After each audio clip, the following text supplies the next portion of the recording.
Okay guys, in this video I'm going to show you how to connect Python to Key Vault from Microsoft Azure and how to download secrets. And secrets can be used to store your database or password and other secrets that you don't want to share within the source code. So in my case I have a prepared Key Vault. It's called pv demo kv, Python bytes demo Key Vault. And within that, I have two secrets, demo username and demo user password. So I have two secrets. You can see that secrets are set up, and this is my secret username. It's a value of a demo username secret. So if I would have let's say a database usernames that I don't want to share, this is it. And of course I have a password, and password is secret here as well. So here's my password, and these are securely stored in my Key Vault. Now I can have an application that is supposed to actually read those secrets, because I don't want to store any source code, any secrets or any passwords or connection strings within my source code. So that's why we use this Key Vault feature. And I have everything set up. I have as well something that is called Azure Service Principal setup, and it has access to my permissions. So I have created a service principal name called service principal name, but it could be as well my application name, and it has possibility to get and list secrets from my Key Vault. Then as well I have my user that has full access to my setting up passwords, etc.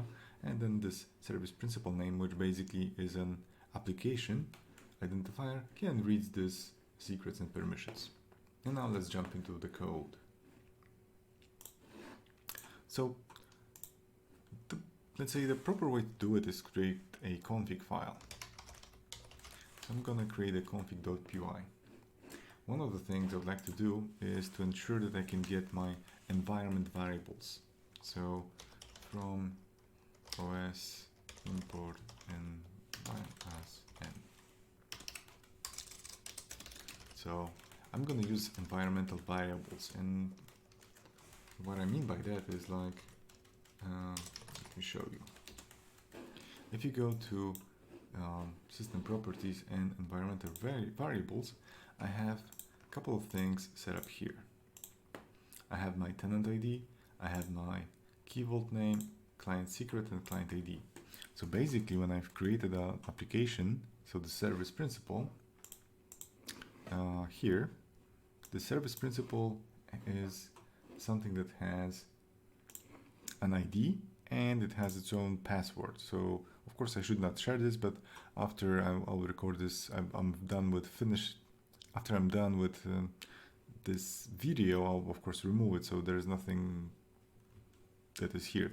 However, you can store those variables, environment variables, on your system, and then if you have a dev, prod, test environments, these can have different application IDs and different secrets, and they will have different access to different Key Vault names. I have as well a environmental variable called Azure Key Vault name, which is referring to my Key Vault, and this is it. So I will show you in a second how I'm using this to get into my secrets. So I will be using this environmental variables. So basically I have this on my second monitor just to avoid typing everything in. So I'm getting my tenant, client ID, and client secrets, and these are the environmental variables that you just saw. One of the things I would like to get as well is my Key Vault name. So I'm getting the Key Vault name, and then I need to set up a Key Vault URI. So my Key Vault URI is basically a string that starts with HTTPS, the Key Vault name that I'm getting from my environmental variable, and then vault-azure.net. So we have now environmental variables read in from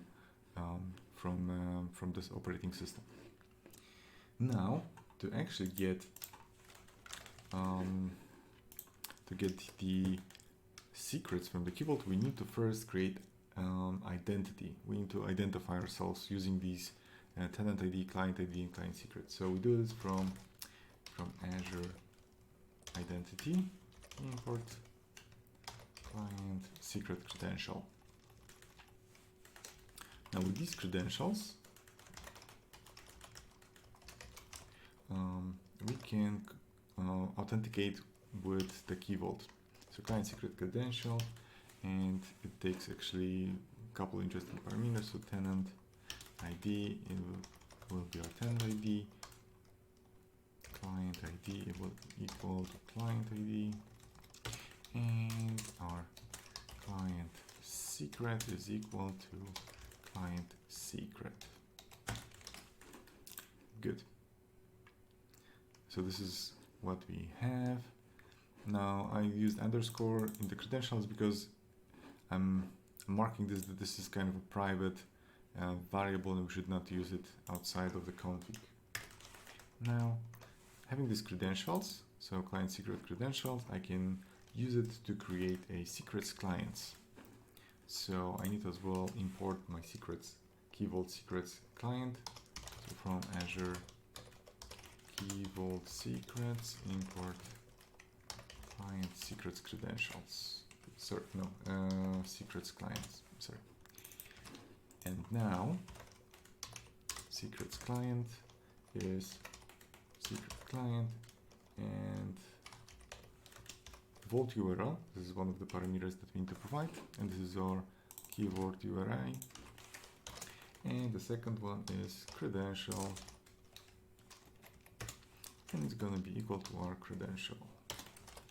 So we're providing our URL to the Key Vault and the credentials, and now we should be able to log in and get our secrets.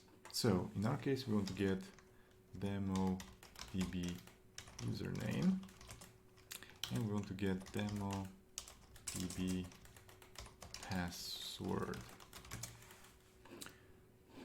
So to do that, we use sc underscore get secret. Now we need to provide the secret name, and in our case it was demo username. And what we're interested is the value of this secret. And similarly for the password, we do password, and we are done. And we're done with our config. With the environmental variables, we are authenticating this script, which was this application. We are creating Azure credentials. We are creating Azure secrets client using these credentials, and we are getting the database username and password stored secretly and securely in our Key Vault. And now let's see if this actually works. So Key Vault test, or actually demo, let me call it demo. I'm gonna import config, and now let me print config demo db username and demo db password, and let's see if it will actually work. So I'm running this into terminal, and you can see that my secret username and my password has been obtained from the Key Vault. So this secret username and this password is not stored anywhere in the code. It's taken automatically, magically from the Key Vault using this config.py and then Key Vault demo. There are a couple of caveats. So of course this has to be set up on the Azure side as well, and this service principal, so the application needs to have access as I shown, and it needs to be and the Key Vault in this case is accessible from my computer, so it's accessible in the internet. I hope that you guys enjoyed this video, and if so, write me a comment, or if you want me to show something else, something that you would like to know about Python and Azure, let me know. Thanks.